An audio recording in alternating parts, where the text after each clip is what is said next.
This show is entitled Hashtag Keisha. Instead of hashtag Karen, we doing hashtag Keisha's. And this is because there's an unspoken situation going on in our community where black women will call the police on a black man that they're dating, that they're married to, or a baby daddy for an argument. I'm not talking about a domestic violence situation where the guy's physically abusing her. I ain't talking about that. Those guys need to go to jail. This specific topic that I'm talking about is more about just getting in an argument with your lady and they still calling the cops on you. Now, to me, that's a Karen situation. You still Karen. You still calling the police on a black man for no reason. Because if nobody is physically harming you, then you have no reason to call the police on him. Usually ain't no threat. So, because if he ain't hitting you, then, what do you be, or if he ain't trying to swing on you or anything like that, then what are you calling for? You calling because you upset, or you calling because you got some privilege? Now let me set the scene for y'all fellas. You and your woman are at home in a heated argument about something that has always seemed to spark an anger. Whether it be she accused you of cheating, or you don't do the dishes, or you don't keep the place clean, or punish your daughter or your son in the proper way, or you let them get away with certain things. Whatever the relationship arguments are, the typical relationship arguments are, or you don't take her out, whatever. But this time she's so upset that she gets physical. But because you were raised not to hit a woman, you stay disciplined and you ignore the retaliation. Instead, you restrain her by grabbing her arms. Now she's screaming at the top of her lungs for you to let her go, but if you let her go, she might swing on you. So you continue to hold on, thinking eventually she'll calm down, not realizing this is just making her more upset. So finally, you let her go. And now she wants you out the house. Both of your names are on the lease or the deed, so you're really not going anywhere. So she threatens to call the police. Now what you do, you call her bluff. You act like you tell her, nah, I know you ain't gonna call the police. Or you say, hey, call them. I don't care. So she calls them. She picks up the phone. She dials 911. Now she's emotional and she's out of breath. So as she explains her side of the story to the 911 operator, you listening from the other room. And you can't believe that she's actually called the police over an argument. Now at that moment, she is now a Karen, aka Keisha. So both of y'all waiting for the police. You are replaying the whole entire argument in your mind, trying to figure out like, man, I know I ain't do nothing that the police can really get me on. So let me just, I'm good. I ain't really do nothing. So you realize you didn't do anything wrong. So now you hear a knock at the door or the doorbell ring. You let the police inside and they ask you questions. There are no visible marks on you or her. So as the police are fishing for any little reason to arrest you, they have nothing. And they realize that this is just an argument between a couple. Before they can leave, one of the officers suggests you separate from each other to calm things down. And you agree with them. Matter of fact, you tell them, hey, man, I'm gonna just hang out downstairs anyway. She could stay upstairs. I'll be downstairs. And then they leave and everything is cool. You stay downstairs watching the game or whatever. She stay upstairs calling her mama or her sister or her friend about what just happened. Cool. Many men can vouch for this story. I know I can. Sometimes the outcome is even worse. Some men have actually been arrested and even killed because their woman lied or made up something that wasn't as heinous as it was. Some black women love to complain about how society views them in a negative light. But you know what? It's hard for them to admit that they do have social privileges in this country when it comes to interaction with men. Now, my question is, how is this phenomenon gone undiscussed within our community? I'm trying to understand that. Like, this is a real thing.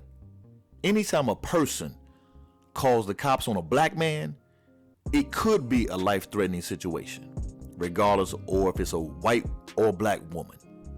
All it takes is the wrong type of policeman to investigate the call, especially in this current social climate. So let me be clear, because I don't want nobody to think that I'm just taking one side of the men regardless of whatever they do.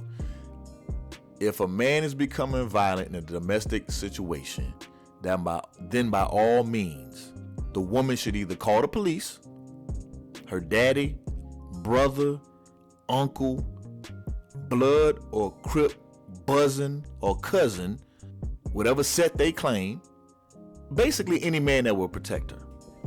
I'm with all that. Call them all on them at the same time if you want to. But I want to stress a few points here. First, black women should truly be more aware and understand the danger of this situation. If your woman calls the police on you and you haven't harmed her in any way, then she's doing this to flex her power as a female in our society. Again, just like the Karens flex their female white privilege, black women know they have some pull in society too when it comes to domestic situations. This is the only reason they can do it consistently. Secondly, on the relationship level, if your woman has called the police on you and you haven't harmed her, you haven't shown any history of harming her, then let me be the first to tell you, she don't care about you or your life as much as you think she does. A woman who loves and cares about her man would never put him in a potentially dangerous situation, especially in the climate that we live in today regarding black men and police.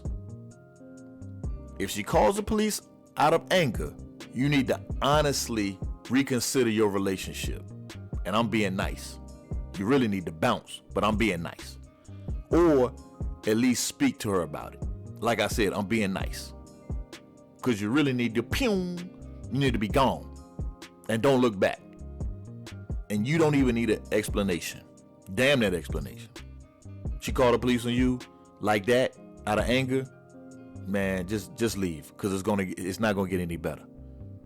Because the bottom line is, if she can't get past her emotions to protect you, then she's not for you. Now, I'm not the type of person that calls kings and queens, we the kings and queens. I ain't talking about all that. But I'll use that analogy. I'll use that word.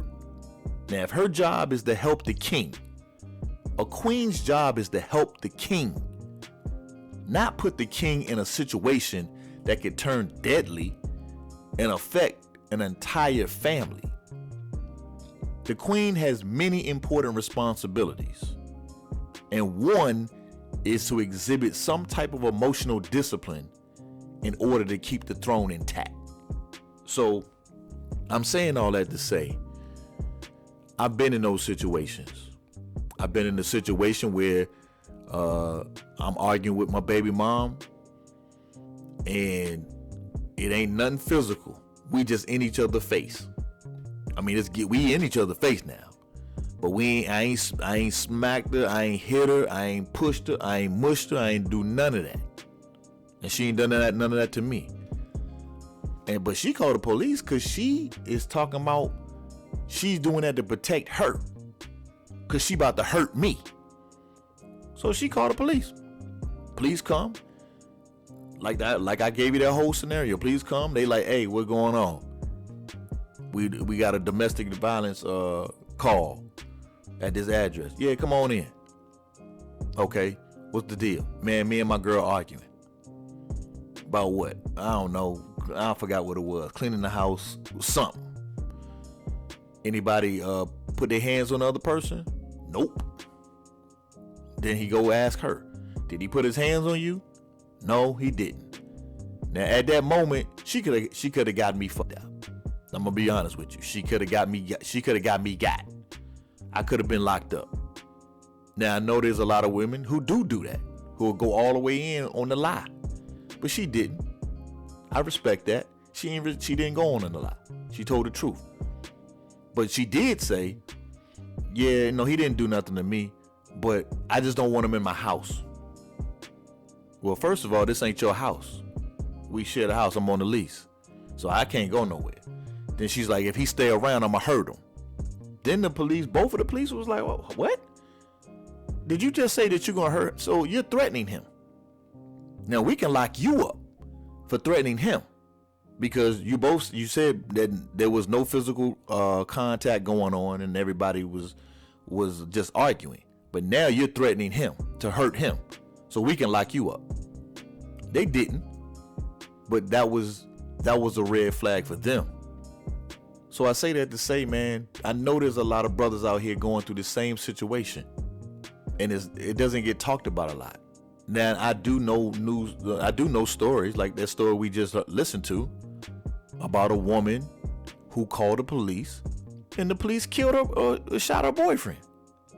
He got lucky because he could be dead. So I'm just saying this is a subject matter that nobody wants to talk about. And that's what I bring to the table.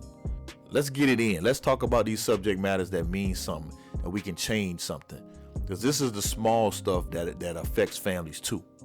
This is the stuff that get you killed because you're dealing with the wrong woman. You're dealing with a woman that want to lie, or she's too emotional. She can't control her emotions to the point where she's not gonna protect you, even though she knows it's a possibility that the police is looking for a reason to shoot you or put you in jail, and she don't care. That's the ones you gotta run away from. You gotta be up out. You gotta run away like Kanye. You gotta run, man. One of the mottos that I go by every day: life is simple. It's just not easy. Meaning, the decisions that you make are easy because you either say that they're gonna be good for you or bad for you. Now you get in your own way when you start trying to figure out which one is good or bad, because you know which one is good or bad for you. But sometimes you want to have fun. Sometimes fun ain't good for you. Sometimes the excitement of having a woman who you argue with, who can fight, that ain't good for you. You need peace, bruh. You need the lady to be a little boring. I ain't saying a lot, but a little. You don't need a tiger.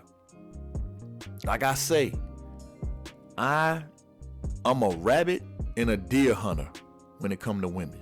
That's how I like my women, like rabbits and deers. Peaceful, cuddly, cute, non-threatening. I used to be a tiger hunter. I used to be a lion hunter. I used to be a cheetah hunter. Whatever you want to say, a bear hunter. Whatever them the deadliest animals are, I used to be that. But that didn't really get me nowhere. I used to enjoy the interaction. Because I'm like, man, that passion. Man, damn that passion. Passion to get you killed. You need peace. You need somebody that's going to bring some peace to your life. So I'm just saying, I'm just using this because, man, I'm just talking about this because this is something that hasn't been talked about. I haven't heard anybody bring this subject up. And it's a real subject. And I know certain people who might see this might take it and run with it because it's real. And I guarantee you, if people are going to be real about the situation, a lot of men will stand up and raise their hand about being in this situation where something could have went wrong. Yo, I'm out, man. Y'all be easy. Later.